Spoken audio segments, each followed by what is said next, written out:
War Room, Gwinnett County, the people's voice, keeping you informed.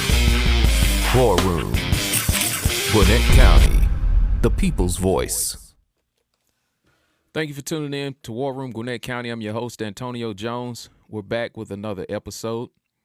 We're going to go through a few things today before we have our guest. If it's your first time tuning in, make sure you like, share, and subscribe. We like to focus on a few of the local offices here in our area in Gwinnett County, and that's the District Attorney's Office, School Board, County Commission, City Council, and the Sheriff's Office. There's just a few areas that we feel like are the 5 pillars of society. There are a few other offices, but those are the ones that we try and focus on. But we're not just limited to the things that are going on in the county. Today will be a segment that we call Across County Lines, in which we will be featuring our guest today.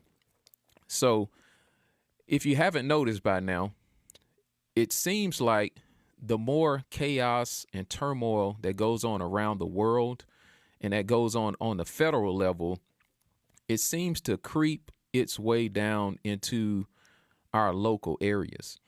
And this is why this is one of the main reasons why we did War Room here, is because we try to put the dots out for you guys and try to make the connections between the two so that you can make a better informed decision about what you do, in your everyday household, who you support as candidates, so that you have a broader understanding of what's actually happening in society and the players that are impacting those things. So let's go to, I'm gonna pull up a couple of posts. We'll go through a couple of posts that were done on War Room, so some of this will be kind of like announcement type deal.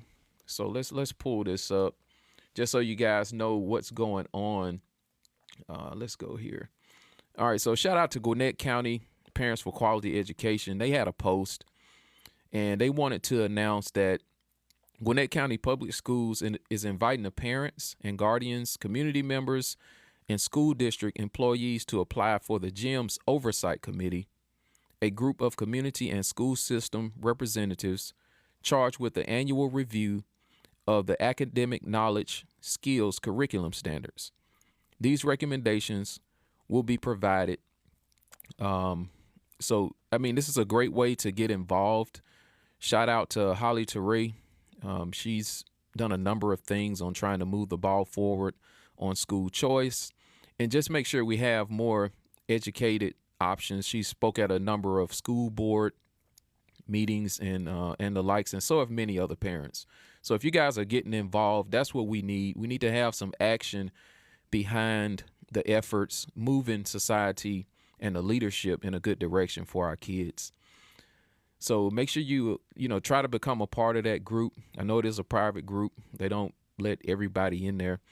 But at the very least, make sure you get involved. That's GYMS Oversight Committee, the committee, and that's community, schools representatives, different groups in the area. You have a chance to weigh in on the academic knowledge and skills curriculum standards.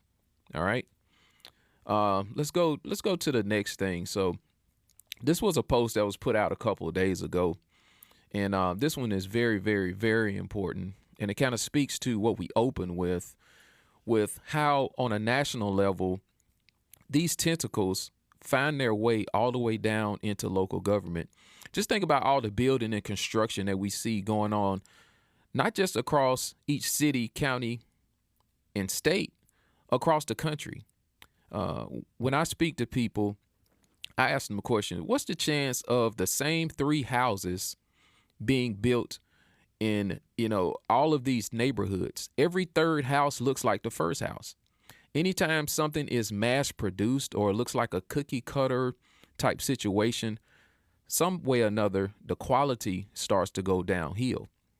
So let's read through this post that was put out on War Room just a couple days ago. If you want to see the blueprint for spending money, you don't have to take it spending money you don't have, but you take it from the taxpayers, look at the federal government, then look at Gwinnett County government and some of its spending. It's not sustainable. Tell them to show you their math and how it works over the next 5 to 10 years. How does it match up with the infrastructure, police force, and other public safety resources? Tell them to show you the model, the financial model on how this works out over time. For every person that comes into the county to live, the county makes about $1, and it spends about $1.10. This is according to Tim Lee. He's running for a county commission seat right here in Gwinnett. He goes into depth with this, and we highlighted his name on here so you can click on it, go and ask more questions about this. Where this may be a short-term stimulation, it is fiscally impossible to maintain this without county tax hikes. Look for the taxes to creep up, then eventually for them to soar. They're already way too high on most things here. Where's the economic development that will balance off the taxes for the citizens? You know what? That's too hard, because cleaning up the schools and actually governing with sanity would have to be solid to make this work and make sense. And this speaks to a lot of the issues that have been going on in our school system. When you have a school system that's not performing up to a high standard, everything in society goes downhill from that. Let me explain to you why. If you have disciplinary problems where, maybe 3, 4, 5, or 6 kids are getting beat up every other day in the bathroom, the natural instinct for those parents that are raising those children is to relocate them to get them to safety. This goes with any species on the planet. I mean, that's just part of it.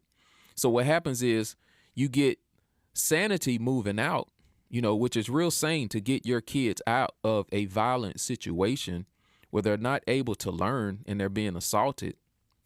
And you'll get more of what's not the best thing in an area. So this has massive impacts on the quality of life and whether or not an area thrives. When people are moving, they're looking for houses.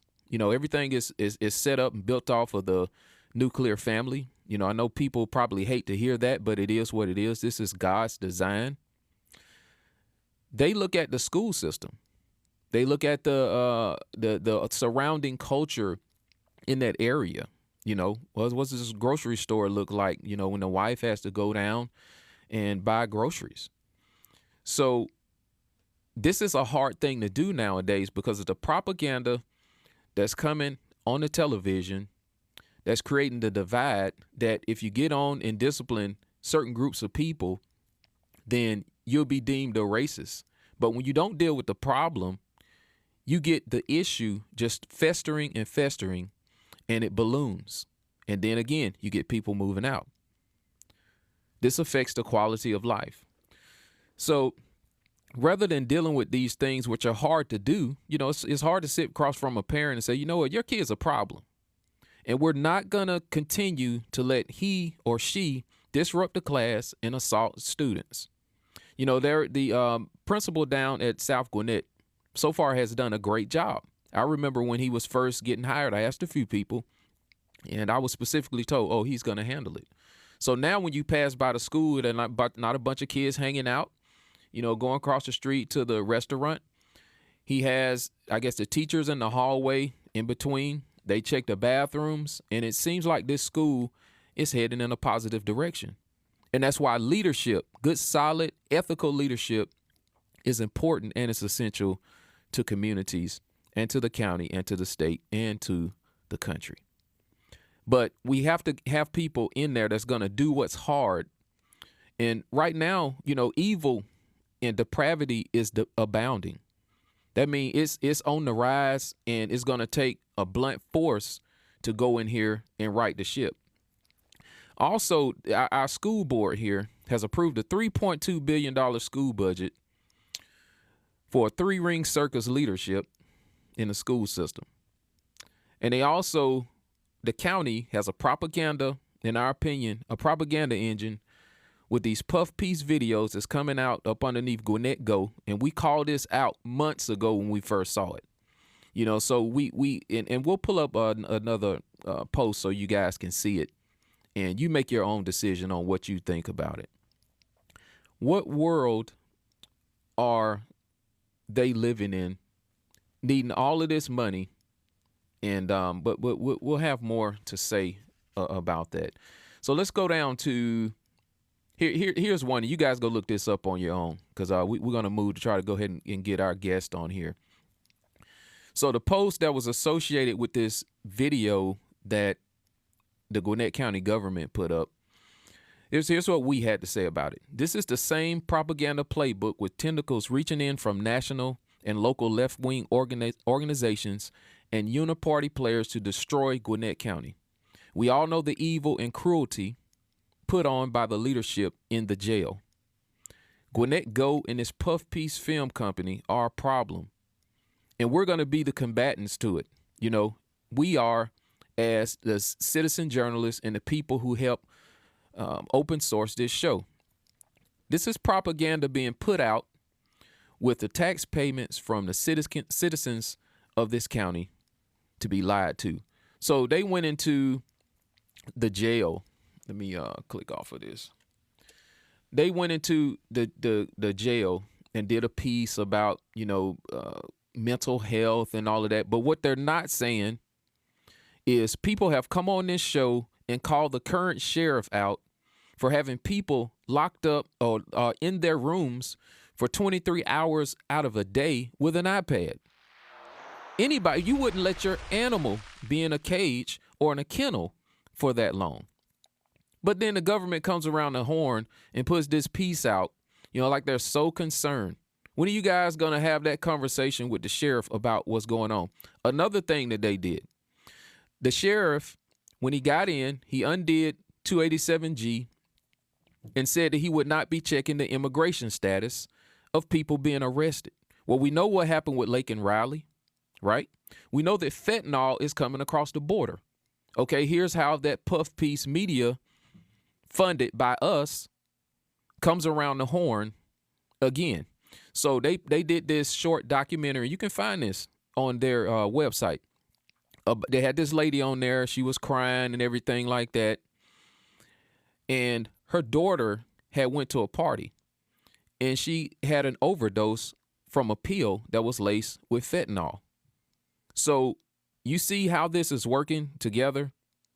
They put it on here, make sure, giving her a voice to make it look like the county is over concerned about what's going on. But we got a sheriff that don't want to check immigration status when we know that the border is a problem. This is the kind of issues that we have to deal with here. So we're going to take a 30-second break, and we're going to have our guest come on. We'll be back in a minute. Accelerate your business goals and brand presence on the World Wide Web by logging on to safewayhost.store to purchase domain names, web hosting, email hosting, SSL, and more. We have 24/7 customer service and support available to our clients. Get started today so you can achieve your business goals by increasing your web presence. Log on to safewayhost.store today. That's safewayhost.store.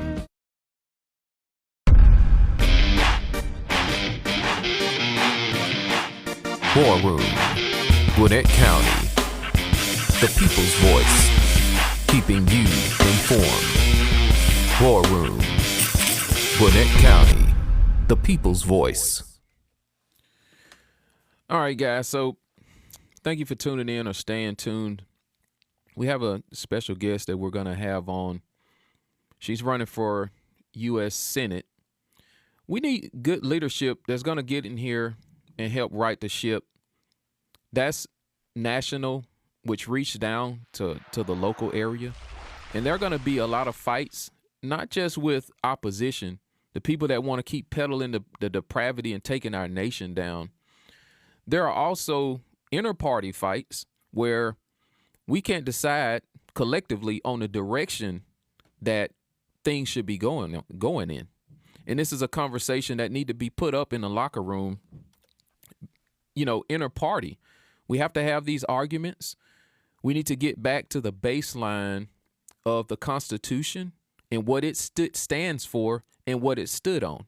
And what it stood on was the Judeo-Christian values. Because if you don't tie it to something else greater than man and his or her opinion, then the majority will rule the day. And the majority is not always right. And that's just facts. So we'll bring in Reagan Box. She is running for US Senate. Let's see if you might have to hit the button, unmute your microphone. Let's see. I may be able to do it. All right. Okay, there we go. All right, so Reagan, welcome to the War Room. So you heard a number of things that I talked about in the monologue. One of the things that stands out to me is we know there's a debate happening right here in Georgia on tomorrow where President Trump is coming into town. Under his leadership, we had 4 years of peace. A lot of people prospered. There wasn't no wars breaking out. He did overall an outstanding job. But he was blocked by a lot of people within the party, within the Republican and or conservative party. What are your thoughts when you hear people say, and we'll get into your platform and everything, what are your thoughts when you hear people say, well, we shouldn't have heated discussions among each other? This will be too divisive. I think political correctness and all of that has stifled our speaking ability with each other, our ideas, just being able to talk civilly. And we've really got to get back to that and have these tough, hard discussions and be able to act like adults and be civil about it. That's the only way we're going to come up with real solutions. It's like you said, this is becoming a festering wound that's just hurting our nation.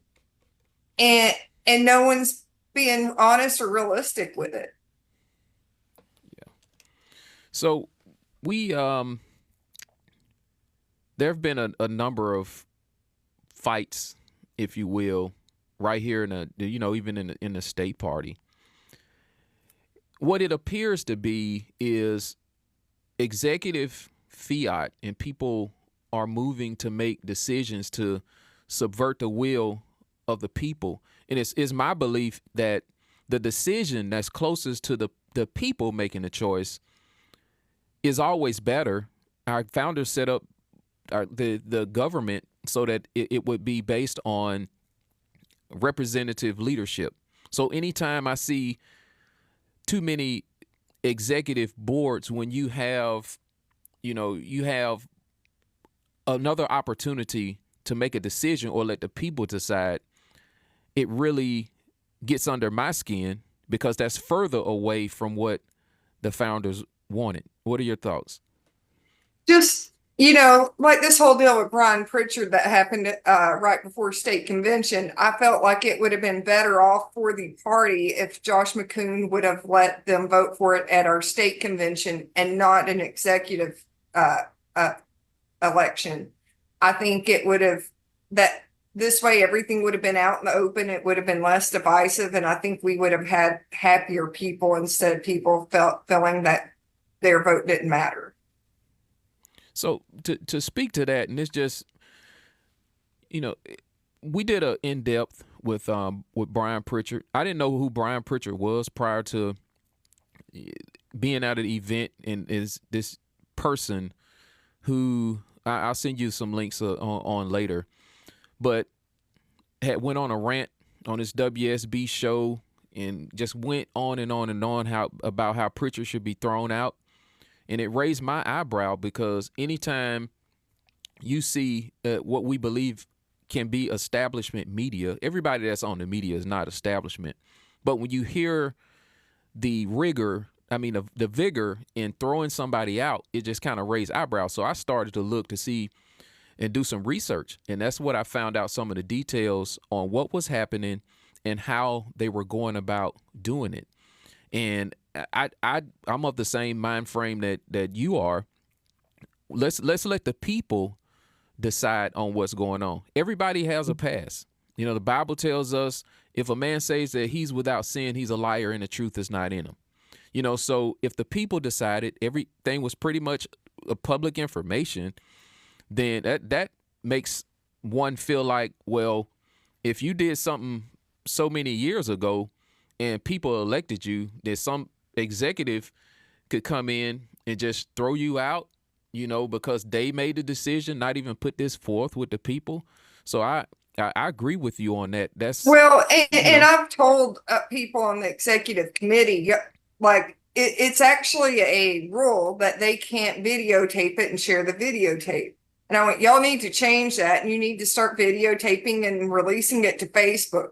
Transparency would heal our party, but this lack of transparency is just breaking us apart. And this isn't transparency is the only way this is going to be fixed. Yeah. All right. So speaking on the uniparty type style politics, and I have reason to believe that this is how we get into not having transparent situation. Do you believe that there's a uniparty, and what should we do about it inside of the party to make sure that the people's voice? We're just going to have to start fighting like hell and getting involved in electing people like myself and numerous others across the state that will actually stand up and have a backbone and fight. And at the same time, I can't fight without you guys. I've got to have my warriors. When I say, hey, this is about to happen, I need you guys to start rattling cages and calling people, showing up and protesting. We learned on January 6th that they're most afraid of us. And we've got to start taking this seriously. The hard part about where we're at as a nation now is we've elected people that have negotiated on our principles. And when you negotiate on principles, you lose your vision. And that's why I feel like we're a country today without a vision. We don't know what we are. Everything we were founded on and what we were supposed to believe in, they've taken away from us in some way. You look at our Constitution, and we're supposed to be a self-governing people, because as self-governed people, they realized we're following the rules and laws and principles found in the Bible.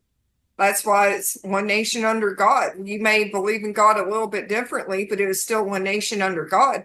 And so if you're not taught those principles on how to stand, how to behave, how to act, how to treat others, whatever it may be, you're going to be lost in this world. That's why John Adams also said, without morals and religion, our Constitution will be broken as a well goes through the cords of a net. It's wholly unsuited for any other type of people. Yeah.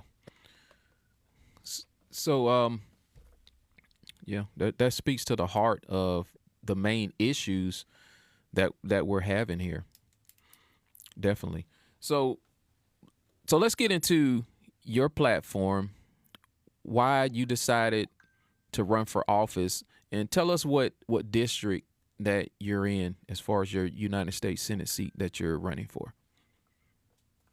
So, I'm running for US Senate against John Ossoff. Basically, about 2 years ago, I was sitting at my home reading my Founder's Bible. And if you don't know what a Founder's Bible is, it's an NSAB version of the Bible, but all throughout it has our history, stories of our founding fathers, and where our principles came from biblically. And I'm sitting there reading it, and it really hit me hard. Like our founding fathers, when they signed the Declaration of Independence, they knew that they were signing their death warrants. And yet they were willing to die for just an idea. We weren't even a country yet. They were willing to die for the hope and idea of America. And I was like, you know what? God just kind of laid it on my heart. He's like, you've got to stop believing in others to be the change you want to see, and you've just got to get the courage and run for office yourself if you really want to do it. And just because of what I did for a living, training horses and stuff, I moved all across the country, so I really didn't pay attention to local and state government just because I was always moving somewhere else. So I always kept up with everything federally. So I felt like running for a federal office would be the best fit. Yeah. So what are some of the things, or just a few of the things, and these don't have to be in a order of priority, that you would like to see change, or your primary goals once you get in elected? Oh, you're opening a can of worms here. So, So I'd like did that to just fight. make the show an extra 2 hours? I would like to fight for our national sovereignty because we have the UN, the WHO, and the WEF all trying to write international law that will supersede our Constitution. So let's let people know with that what the UN is and the WEF, because we don't want to leave no stone unturned. The United Nations, the World Health Organization, and the World Economic Forum. These are all non-government organizations that are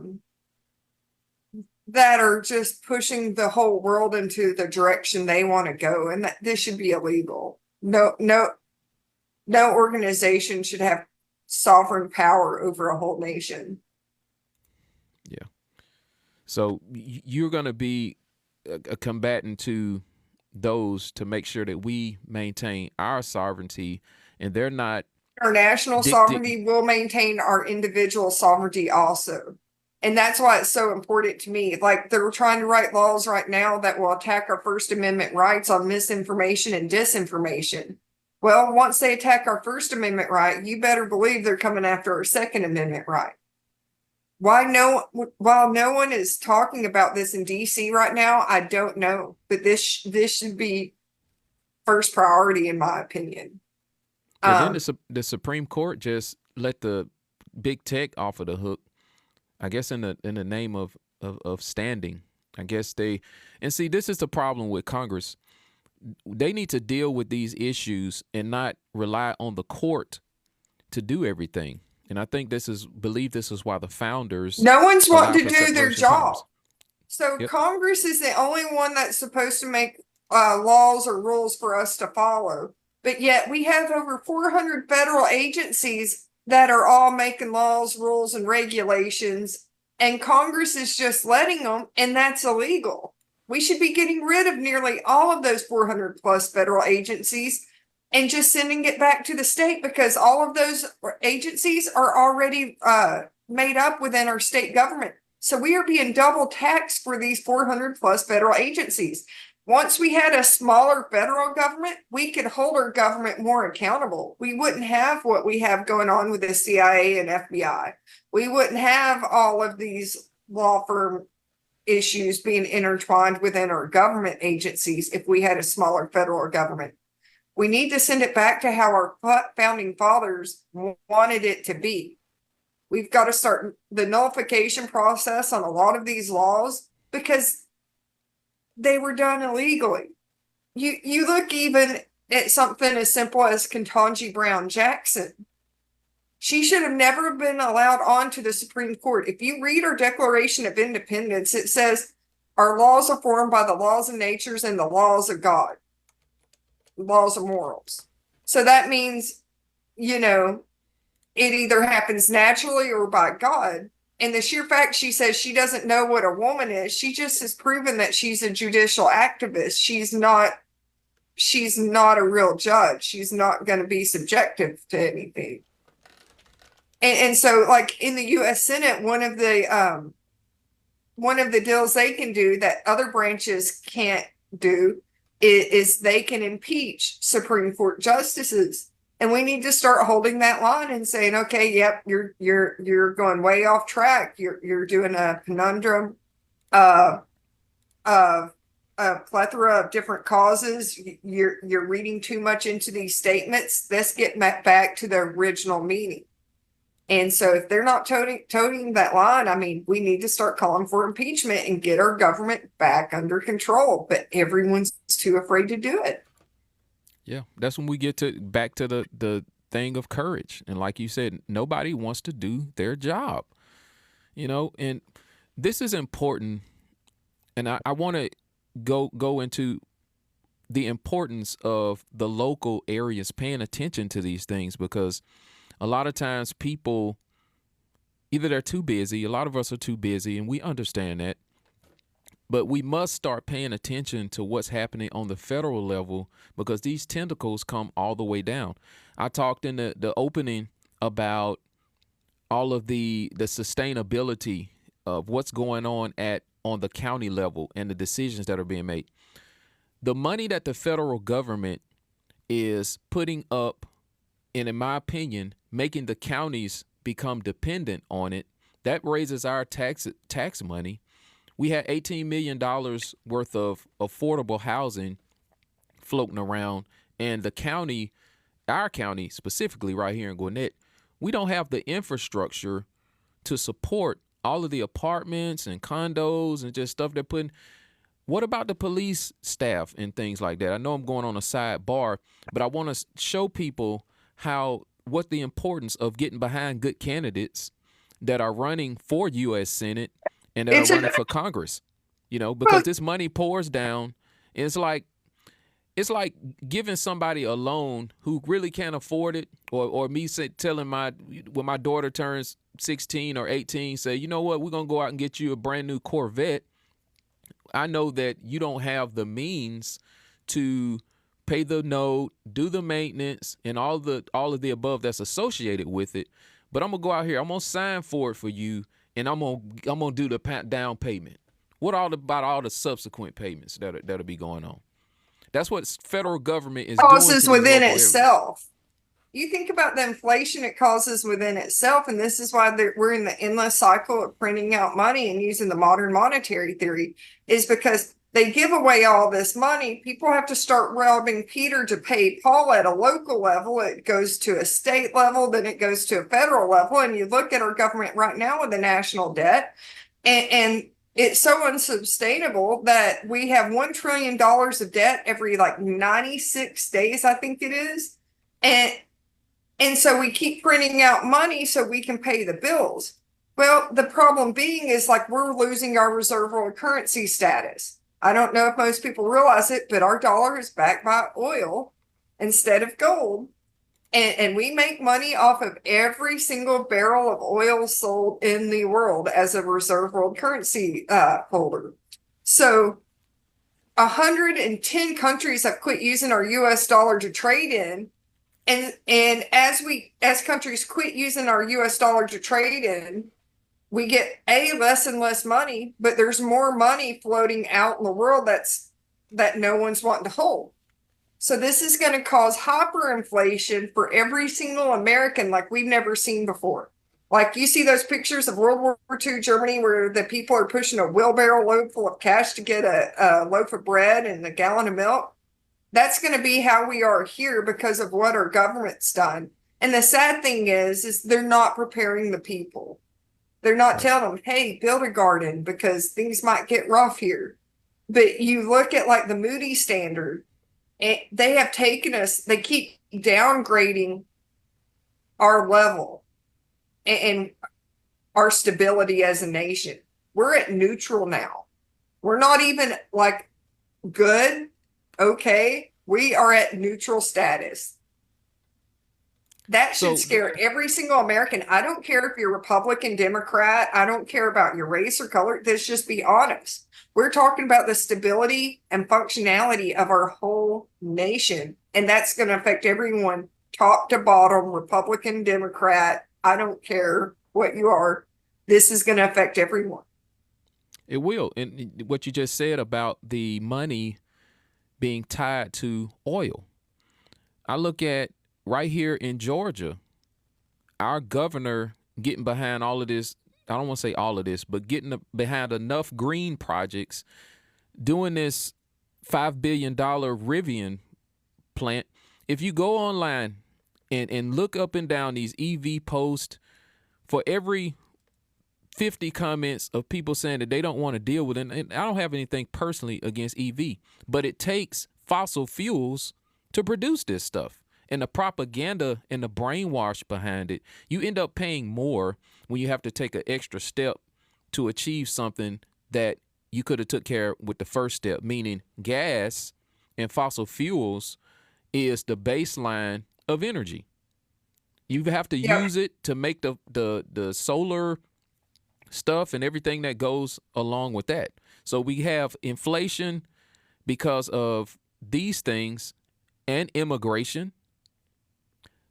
All of this So stuff it just together. gets crazy to me with this EV deal, because it takes, like you said, it takes fossil fuels to dig up the cobalt and lithium to make the batteries. It takes coal And to slave run, labor. We'll go ahead.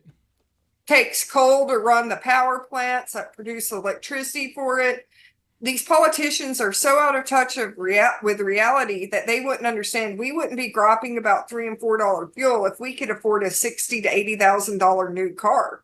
Not to mention it costs $32 trillion to upgrade our electrical grid just to be able to maintain all these electric vehicles. It's just not feasible. It's not what Americans want. Politicians are supposed to let the people guide them, not guide the people. Right. I just wonder how many politicians, that's state and federal, have investments in this green stuff, because this just does not make any sense. It does not add up. The math doesn't add up, and the logical aspect behind it doesn't add up. Quick story. A friend of mine out in California went out, bought all these solar panels because he believed that, California's a liberal state, but he believed that he bought into the fact that, I'm not going to have a bill. Cost him $20,000, get all these solar panels put on his house. So about 2 years went past, and now he started getting a bill because they came up with this thing called peak hours. And I want the audience to understand, the government is not here to try to give you something for free. They're charging you taxes every which way, 30 ways to Sunday. So when this stuff comes out and they say, you won't be having a bill unless you're completely, totally off grid, like a friend of mine that I know out in northern Arizona. But anyway, he paid $20,000. So he's $20,000 in the hole, get all these solar panels put on his house. So they came out with the peak hour scam after that. And this was already, I believe, baked into the cake. So now he's $20,000 on the hook and still getting a bill for about $600 for these solar panels. And they're putting them there. I see them popping up, all throughout Georgia. And every time I see this stuff, I cringe, because once they get enough people on the hook, they're going to switch the game up, because this is what it's designed to do. It's to extract money out of the public in whatever kind of way they can. Fossil fuel is the best way to go. And I'm not knocking solar total here, but it's not sustainable. Oh, it's not sustainable. And, the reality is, like I said, our dollar is backed by oil. Therefore, in my opinion, any of these politicians pushing the Paris Climate Accord or Green New Deal should be tried for treason, because they are attacking our dollar. Getting paid for it, trying to change it by getting paid for getting an investment in it, and then using their office to vote for this stuff. But go ahead, continue. I mean, they're attacking the buying power of every single American, and we've got to wake up to all this. This is a kind of a different topic, but one thing I'm wanting to really fight for in DC is the medical and pharmaceutical price gouging. Me being involved with animals and agriculture and livestock like I was, I can tell you they are screwing us over rurally. And it's also, everyone can have their hands in the cookie jar and make money. I don't think we need insurance if they were working on a decent profit margin. So like, let's say a human ultrasound machine, it's $15,000. I can buy an ultrasound machine for animals off of Amazon for $1,600. Wow. An incubator for a newborn baby, $20,000 for the human incubator. I can buy one that fits a 20-pound dog for I think $126 off of Amazon. And for another $100, I can get the oxygenator and the nebulizer. How many low-income families could have better health care at home that they can afford and not go into debt for the rest of their lives if we opened up and gave these options? An MRI machine. There is a company that makes MRI machines for horses and for people. Now you would think the horse MRI machine would cost more because it's bigger and more material. It's a tenth of the cost of a human machine. A human machine's about $2 million, and I can get the horse machine for 200,000. Same spec, same resolution, everything. Wow. I know this. I'm not questioning what you're saying, but I know this is absolutely true because I went to a couple of years ago to an eye appointment, and they gave me some type of drops or something to put in your eye. So I ran out and it didn't have a refill or whatever. So I said, let me look online. I put the name in, and sure enough, it popped up the same exact everything, and I'm pretty sure it was a fraction of the cost. So let me ask you, what do you believe? Why is this happening with all of the markup? And where is this money potentially going that with all this markup? Because this is probably the same with weaponry and different things all across the board in the federal government. And People's probably pockets. We've become a fascist oligarch is what I like to say. And it's more about money than doing right by our fellow Americans. And they're making laws, rules, and regulations through regulatory capture. And they're making it where they're all there to make money and help their friends make money. You look at a lot of our government waste programs and overspending and some of the just weird stuff they spend their money on. And it's like, they can't honestly be studying this. This has to be money laundering. Like, who would spend money on this? Like, how many cares? leaves fell last season?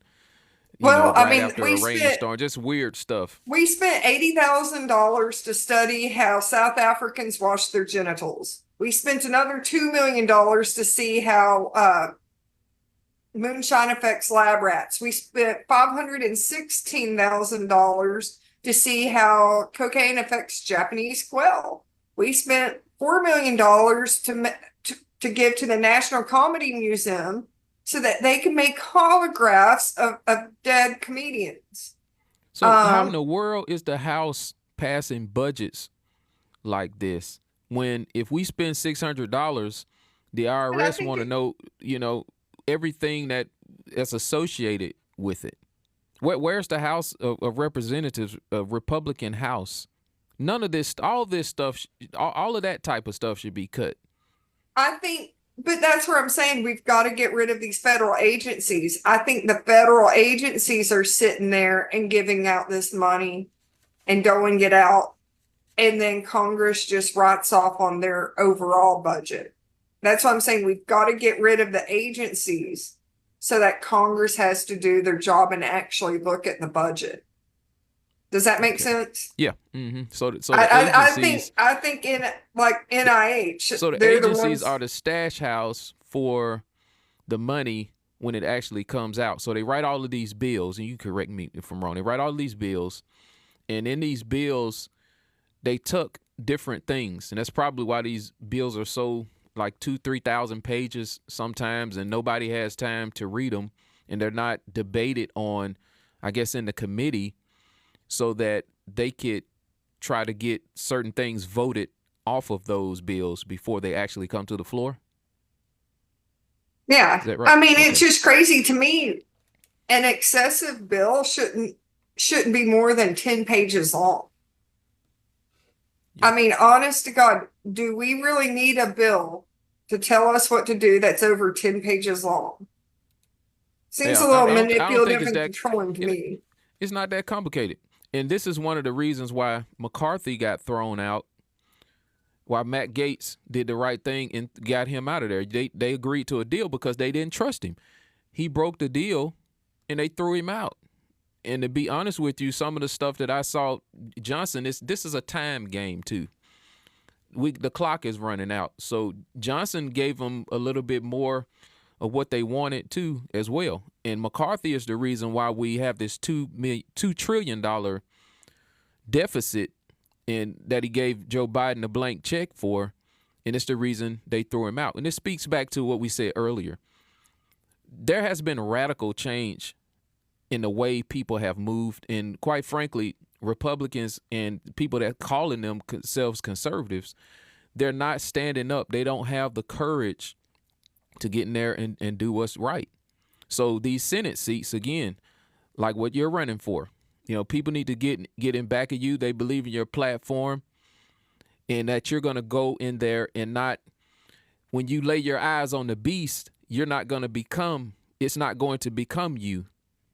And that's where I tell you. people, I feel like God has really been preparing me for this through my life, working on ranches and horse training and showing. I fought every kind of wild animal you can imagine. I fought mountain lions. I've got a scar down my chest from a buffalo.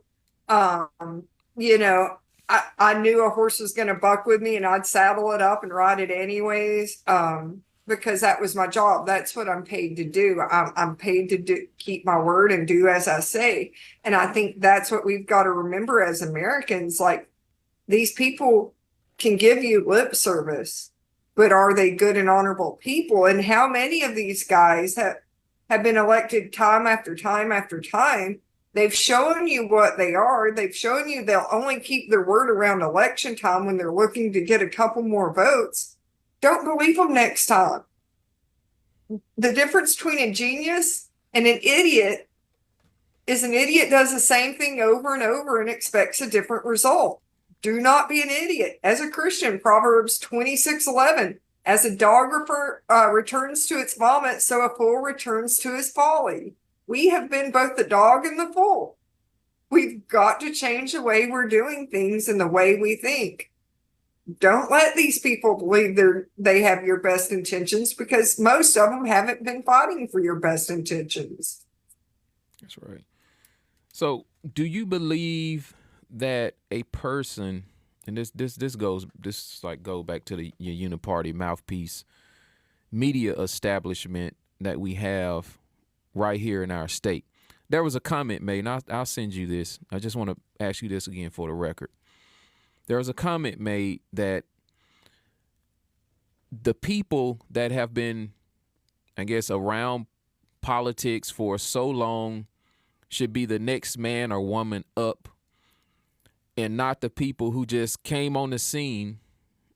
And the person didn't say this, but in particular, but that just came on the scene that might have the skills to get things done. They need to yield to the people that have been around longer. What would you say to a person that's their thought process? I'm going to cry bull on that. We've seen what the career politicians have done.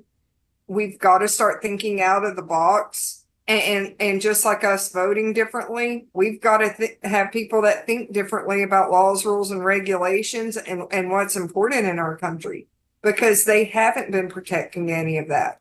Otherwise, we wouldn't have men and women's sports. We wouldn't be pushing this transgender movement. It goes back to, are we going to treat the sickness, or are we going to cover up symptoms? I'm tired of a government that tells us that we have gun issues in the country instead of a mental health care crisis. We've tried to normalize mental illness with everything with this transgender movement and bipolar, manic depressive. We need to get these people help. It's not fair to them and it's not fair to us. But to normalize it is helping no one in our society. This will blow your mind. So in 1955, we had 345 beds per 100,000 people with for mental illness. Today, we only have 11.7 beds per 100,000 people. Wow. So this is according to mental institution stats. So they're not This is a mental taking issue. care of more people, or more people not coming in. Why is the number so low? Or low now with all the issues that we have? Well, under Ronald Reagan in like 1980, 1981, they started shutting down all the mental health care institutes, and that's where a lot of our issues began. And so we're just going to have to be realistic about it and talk about it. Like, I love everybody.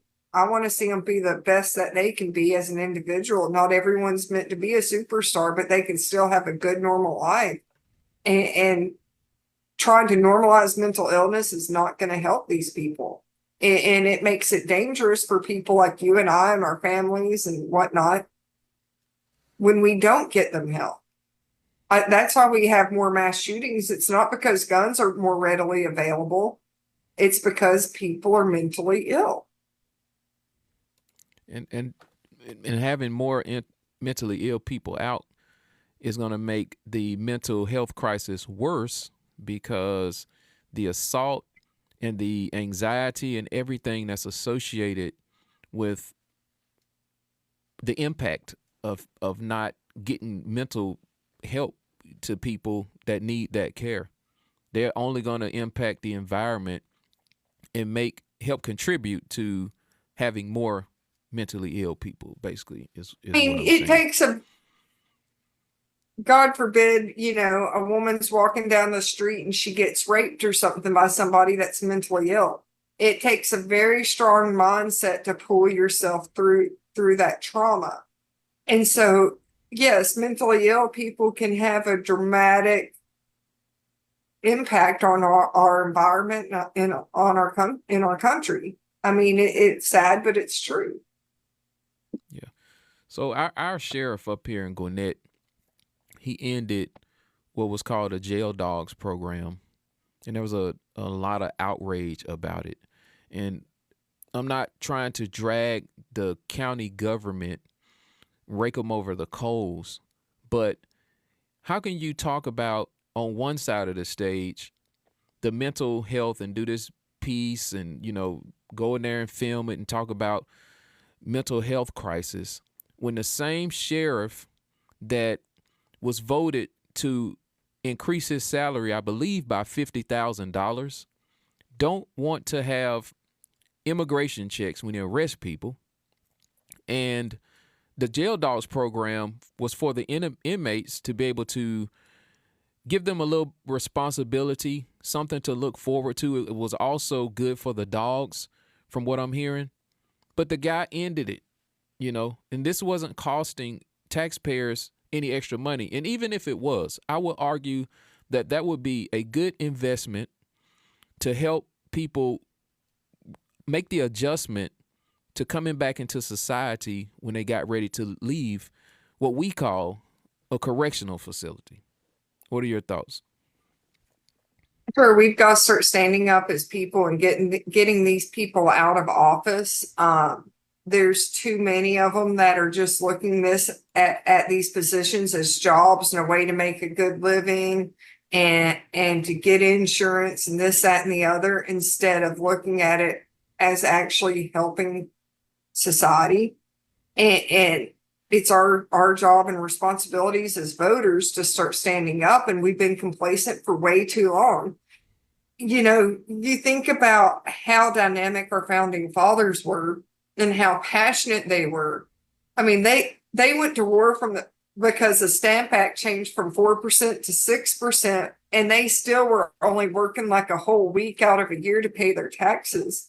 And today we're complacently letting our government take half of our paycheck between local, state, and federal offices, and we're not willing to stand up and do a damn thing. There's something wrong there. Like, why are we letting ourselves be victims? We don't have to be. We don't have to be the victim. That's right. That's right. The founders put everything in place for us to control our government on what's best for the people. And we have to get involved. And we start in our own homes, in our communities, at the councils, at the voting booth, and everywhere. And also start calling these politicians out and asking them, hey, why are you guys not having a town hall again? When is the next town hall? Because we need to put you on notice and find out why you're doing certain things. And we will be having election integrity people coming on here. I think there's a case up at the Supreme Court. There is a court case here in Georgia. If we don't have secure and fair elections, which I know 2020 was not, then they don't care about how much yelling we do. If we're not able to audit and get the thing adjudicated in the right amount of time to be able to peel back what's been done, they don't care. That's all a part of the plan too as well. No, have if to we have- can't trust our elections, we can't trust our government. And we've just really got to go in overtime and really start standing up and being passionate about this. So Thomas Jefferson has this amazing quote that you as a Christian, you're going to love. This is what Thomas Jefferson wanted to be the motto of our country. And I think we need to make it our modern day war cry. He says, rebellion to tyrants is obedience to God. And that hit my heart and soul so hard. I was like, oh yeah, there we go. Yeah, that is so true. So, And go ahead. we need to make that our modern day war cry, though. We've got to realize that the submission that churches are teaching today is not biblical. You aren't supposed to submit and be people's slaves. God never asked us to be slaves. He asked us to be free will, liberty-seeking people. That's where we need to be. That's right. He spent more time being persecuted and fighting for something when he came here to die for us on this earth. Couldn't have been a better example of how we should be as Christians and as citizens for this nation. I argue that a lot of us, we had not had to fight for anything. You know, I didn't. You know, people that were close to me didn't. And a lot of us have become spoiled with the idea that freedom is free because it was given to us by people who made many sacrifices. And it's our time to band together and fight for what's right. And from here on out, we know at the end of the story what happens. We're living the dash, and we've all have an appointed time to be born and die. The dash is in the middle of what we'll be judged on. So we might as well do the right thing, get involved and get behind candidates, maybe run for something, but at the very least, start in our own homes, in our communities, and fight. Well, for what's right. Yeah, and if we don't start taking a stand, like what's going to happen to us? You look at this crisis we're having right now with illegal immigration, and it just breaks my heart. I mean, yeah, they're coming in here illegally, but most of them are being human or sex trafficked. This should outrage every single American. What is going on? The cartels are just making money off these women, children, and young boys. Like, that's what it's about. I have a friend that makes military drones, and he goes to the border and helps catch the traffickers and people coming over. They rescued probably a month and a half ago 2 little girls that were 5 and 7. The 7-year-old had semen in her from 46 different men. 46 different men. So you think about that. For the semen to still be viable and be read through the machines and stuff, those 46 men had to rape her within 3 to 5 days for that to still be readable. How does she ever have a chance to live a normal life after going through that trauma? And this is what we're allowing as Americans by not stepping up and telling our government, no, I've had fucking enough. I mean, I hate to cuss like that, but it makes me that angry that we have to even tolerate that evilness. Yeah, like this absolutely evil. It's just heartbreaking. And this is what I want to do at the border. I'm going to tell you, we need to build a wall, but I'm going to take it one step farther. We need to label the cartel as terrorist organizations, and we need to let our military and special ops go in there and start annihilating. We don't need to tolerate them. They have killed more Americans on American soil than any other terrorist group combined.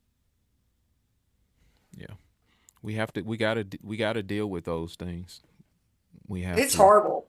Yeah, it's terrible. And this is why, for anybody that's watching, we're dealing with federal decisions because Georgia's made up of 159 counties. I don't know how many cities. Pretty sure a whole bunch, But all of those different areas, communities, and neighborhoods, and just everything makes up the state. So each state makes up the country. So we must be concerned and cover this stuff so that everyone is astute on what's going on, about how these tentacles reach all the way down. She mentioned the World Economic Forum, the World Health Organization, all of these edicts and masks and stuff that you saw happening during the pandemic or the plandemic. This stuff came all the way from overseas to over here. So we have to know that things that are going on in Washington is impacting our everyday lives, unfortunately, with the leadership and everything that we have. So it's imperative that we support, get behind, and help out great constitutional, preferably Christian conservative candidates that are trying and going to do the right thing. And this is why we have candidates like Reagan Box that's running for US Senate come on here.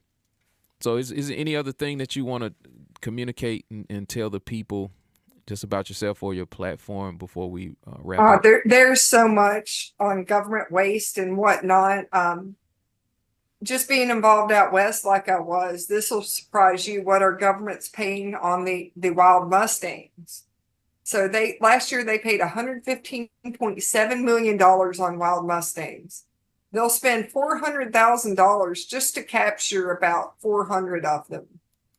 Then on top of that, they're paying $5 a day to feed these horses, which doesn't sound like much till you realize we have 90,000 of them in captivity.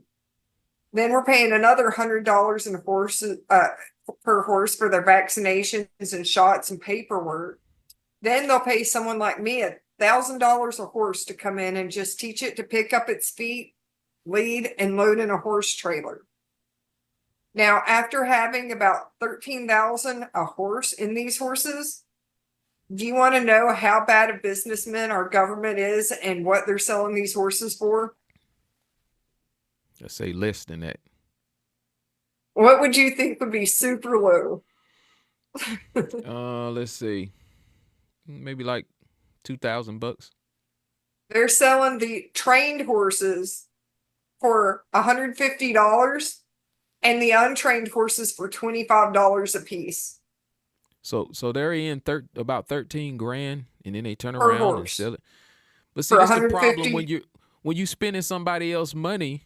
It's like, why be responsible? You're just gonna charge them. You get another check the next year, and you just do it again. So this will blow your mind. Horses aren't even native to North America. When the Spanish and English and everybody came to America, and they'd either get attacked by Indians and fall off their horse or just fall off their horse anyways, or the horses just wander off. That's how horses came to North America.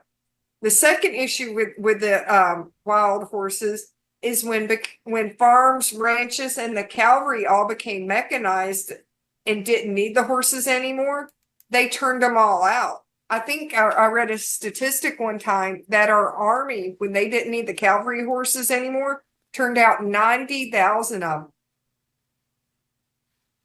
onto our Incredible. like Park Service lands and open range and everything else. So the problem with this, and this is why they're wanting to thin down the numbers. So a cow only has teeth on one jaw. So when they bite grass, it just comes off. When a horse does it, because they have teeth on their upper and lower jaws, it will pull the grass up, root and all. So it's very damaging to the environment to have them out there. And the Bureau of Land Management can't really lease the lands if too many horses are on it, because the grasses and stuff that you need to graze cows and sheep, they're not there. So instead of either doing a breeding program, and you can shoot the mares with a like a birth control pill that would last like a year to 5 years, and you could shoot the stallions with a tranquilizer gun and castrate most of the stallions and only let 2 or 3 horses breed a year, which would be a lot cheaper than what they're doing. But they'll spend $115.7 million a year just to do that. A lot of wasteful spending. I mean, Wow. it's just, it's sheer stupidity the way they're running it, and it's no common sense, and it's just hurting us. Every government waste program I mentioned, that's just taking money out of your pocket. Every single one of them. Yeah. I mean, we got a problem here locally with the bus system.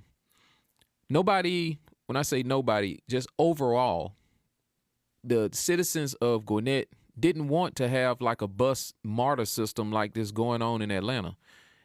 I have not seen, and this is no lie, I have not seen a bus with a person on it, like driving around in the last, I guess, at least 60 to 90 days. I have not seen a person on the bus at all. And it's like they're trying to force the bus system on the county. And nobody, and the other thing is there's so many other solutions. There's Uber. We don't need the government to get involved to spend somebody else's money on from their taxes to help people get around. I have a family of 5 people. I'm not trying to pay for somebody when there's Uber and everything else like that they can catch to go to and fro. If this It's absolutely ridiculous, and they don't care how they're hurting the American people. They just keep taking and taking and taking. And do you know what the Marshall Plan is? I don't. So this was a plan set up in World War II to help prop up Europe and let it rebuild after World War II. Like, we would pay for countries' military, we'd give them money to rebuild on. I understand it was devastating. I'm glad we could help them. But why 80 years later are we still giving all of those European countries money? Did you know that Germany can give their people free health care because the American people pay for their military? Why are we the beast of burdens? And we need someone up in DC calling this stuff out. I mean, we need to be negotiating all of that stuff. 80 years later, these people are on their feet. We don't need to get involved in it now. We're done. While our Social Security about to run out for people who've worked and paid into this system, all of their working lives, but we're helping fund other governments. We're paying for the payroll for all of the Ukrainian government right now. Yes, I knew about that scam in the Ukraine.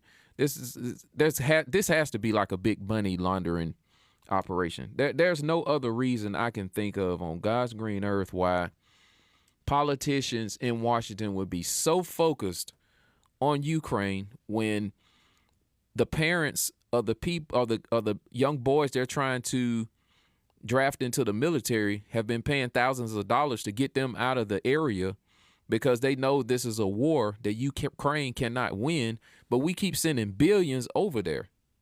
And so now I think, is it Ukraine that's trying to draft women now? You've got to ask yourself so many questions about Ukraine. Zelensky broke the Minsk agreement with Russia, which the Minsk agreement said, we will not call the UN into Ukraine.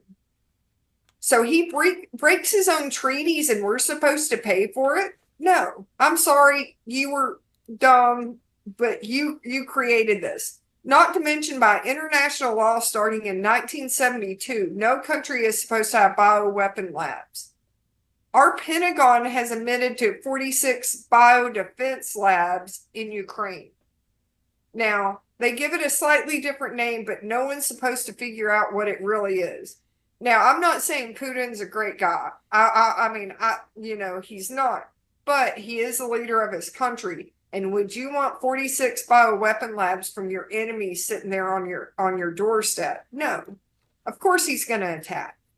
And another reason I'm not for sending money to Ukraine is Ukraine's population was 33 million before the war started. It's down to 18 million people today.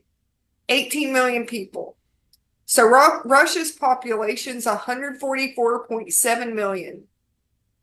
There's no amount of money that can overcome those statistics. The only way we can win is by starting World War III and sending UN and US troops there. And I don't agree with that. We need to tell Zelensky, you need to be negotiating peace. We've done enough. Well, in the world military industrial complex, paymasters of the Congress people and the Senate people won't get their money. So there has to be a war. You know, we've got to start a war. We've got to fund a proxy war against Our the dollar's world's failing, and nuclear. unfortunately, money makes war. the- And I That's can't go for it. I can't go yeah. for the blood of our young men and women to back our dollar. I can't do it. I mean, and like I said, we've got to realize the sins of our own government. I don't know if you know this, but we have Victoria Newland on a recorded phone line in 2014, I think it was. And she is stating, or no, it's 2012. I'm sorry. 2012, she's on a recorded phone line stating that we kicked out the pro-Russian president of Ukraine and we installed the pro-American president that we could manipulate. Now, we know with Joe Biden, we don't like an installed president. Why would we expect any other country to want us to install the president that we wanted? And this all happened under the Obama administration. We've got to wake up, and we've got to tell our government we've had enough. There's no reason for us to be allowing them to manipulate other countries like that. That's right. And I know the world sees we're still the like Alex Jones says, we're still the best house in a bad neighborhood, but the world sees our corruption. I mean, it's rife. It's pretty bad. Probably, I think this happened 6 months ago. The French President Macron, he told the world that we need to quit being vessels to America and we need to start being more independent. Yeah, and this culture revolution in which we've lost because the country overall has turned its back or not had enough Christian conservative fighters to stand up to the depravity. It's just a bad look. Look at, we got all the transgenders. You know, they had a pride parade or day or something like that right here in the county, and I'm thinking to myself, why in the world is our county government leadership promoting this when you had this transgender guy go up here in Nashville and slaughter kids? This is mental. I'm not saying illness. all transgender have mental issues. I'm not saying it's all either. When a person reaches a certain age, Reagan, they have a choice on what they're gonna do or not. So I'm gonna be clear about that. And that's the way they decide. That's between them and the good Lord. Goes on in your bedroom is between you and whoever. That's none of my business, and I'm not going to be part of it. But when you're pushing it on kids that don't have the mental knowledge yet to know the ins and outs of the procedures, what hormones are going to do to them, this, that, and the other, then that's where I'll step in and we'll get in a fight. Yeah, I mean the basic tenet of it is mental confusion. So there's so many other aspects of it, and that's why I personally don't believe it should be promoted by a government body. That's just my view on it. I mean, the county is like it shouldn't be promoted. I just don't believe it should be promoted because of the basic tenets of it. And what somebody does with their life, that's their business. I don't hate them or anything like that. Like you said, don't bring it around kids.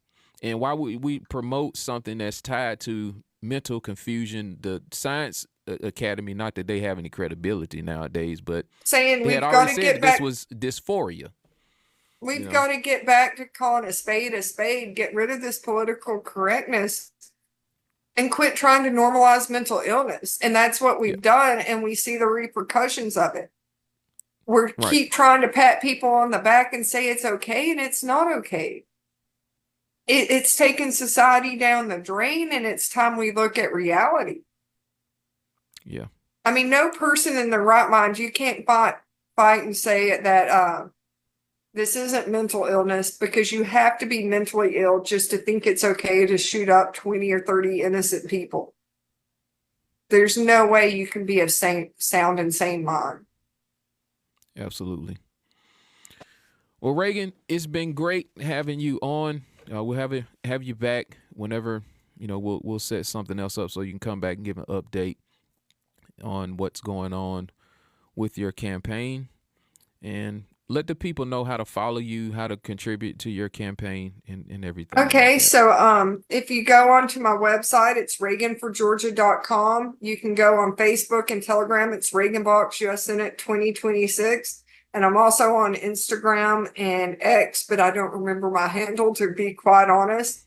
And I know on Facebook, I have links where people can donate through Venmo and PayPal also, in case you don't like WinRed, who does my website.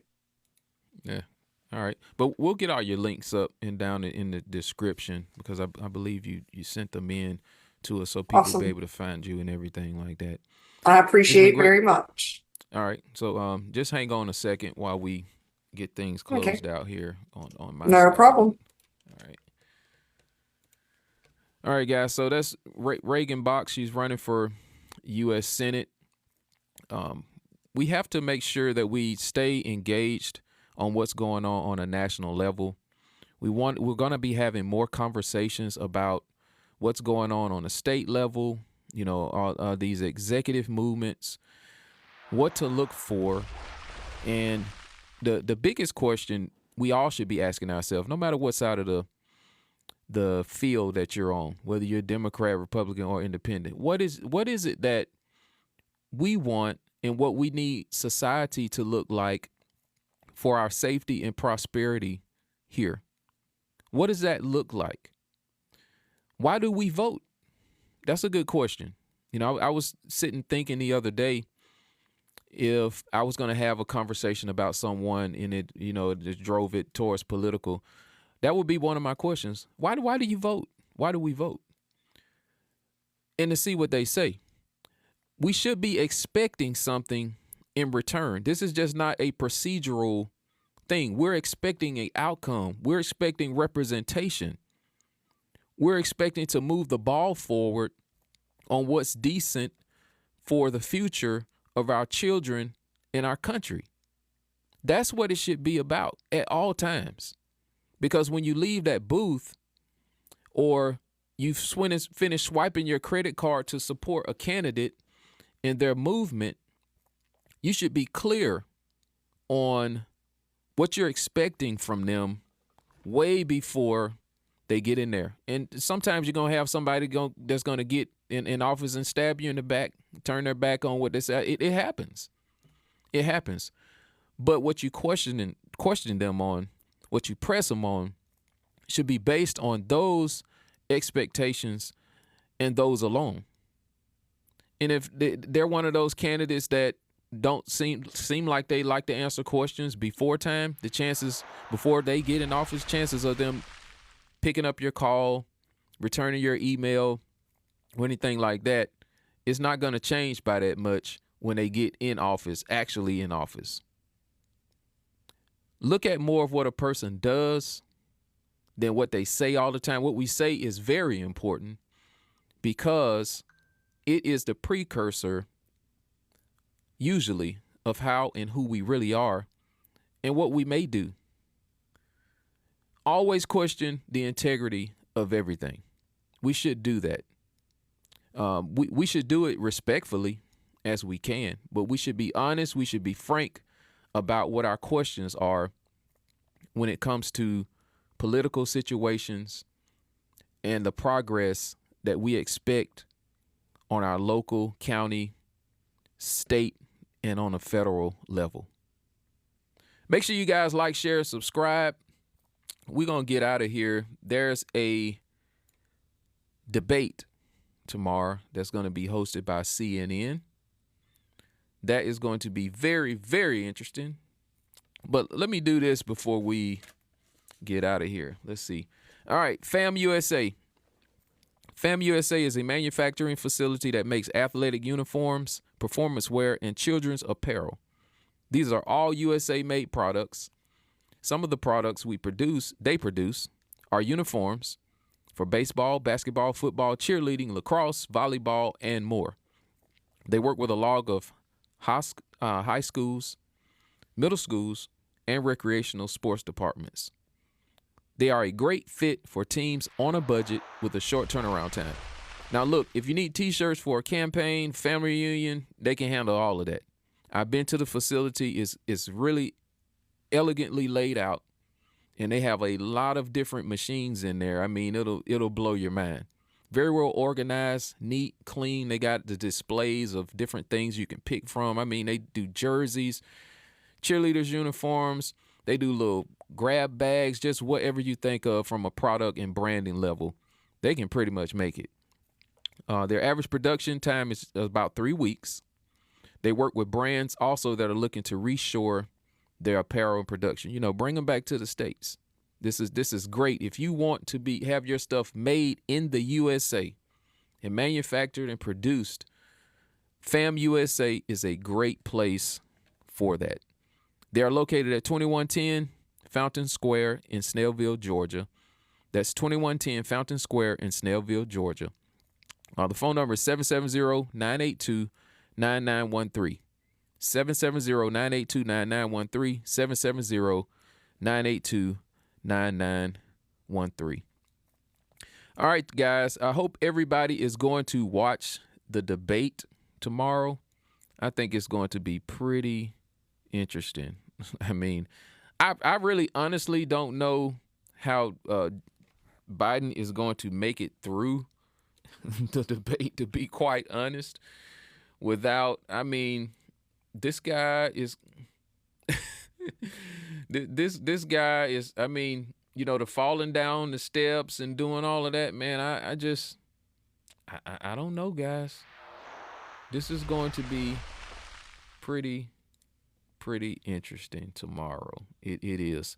I don't know what kind of cocktail they cook up for him to be on, but I mean, it's I don't know how they couldn't be scared that this stuff would actually just kind of, you know, make him out, put him out, you know what I'm saying, without actually saying it, because he just seems to be floating around in a demented state of mind, and I just don't know what they're gonna put together. I don't know if he can make it through this, and I think most of the people are going to be watching this thing just to see if he can actually make it through the debate. I believe they've requested to be sitting down so that he doesn't have to stand this amount of time. And one of the people from, I believe, the Department of Justice, a prosecutor or somebody who was interviewing him by the name of her, said that they didn't want to take action or something against him because he was a feeble old man or something like that. But the story is out there, guys, and the country is in need of someone to step in right now and to right the ship. Having 4 more years of Biden is just, it's not going to work. You think it's bad now. Look at your grocery prices. Do you feel safer in your community now? I haven't spoken with many people that are not concerned about their everyday safety. I mean, like, seriously, this is not any kind of exaggeration. Price of gas, everything like that, southern border. These are all issues that impact, they all interrelate with one another. That's from your safety, price of things. You have fewer goods for more people, and too much money being printed by our government also is causing inflation too as well.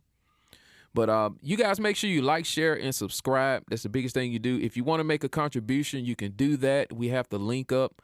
Just look for War Room Gwinnett County. I believe we have the QR codes and everything like that. We don't have them on screen, but you can do a Cash App if you want to contribute $5-10. That'll be excellent. That'll help us get more cards and everything. I like to put up some bandit signs and everything like that around town, and have a budget to do a little bit more advertising for the show so we can support a platform that will be good for great candidates that are running for office. But make sure you like, share, and subscribe. We'll see you guys on the next one. War Room, Gwinnett County. The people's voice, keeping you informed. War Room, Gwinnett County. The people's voice.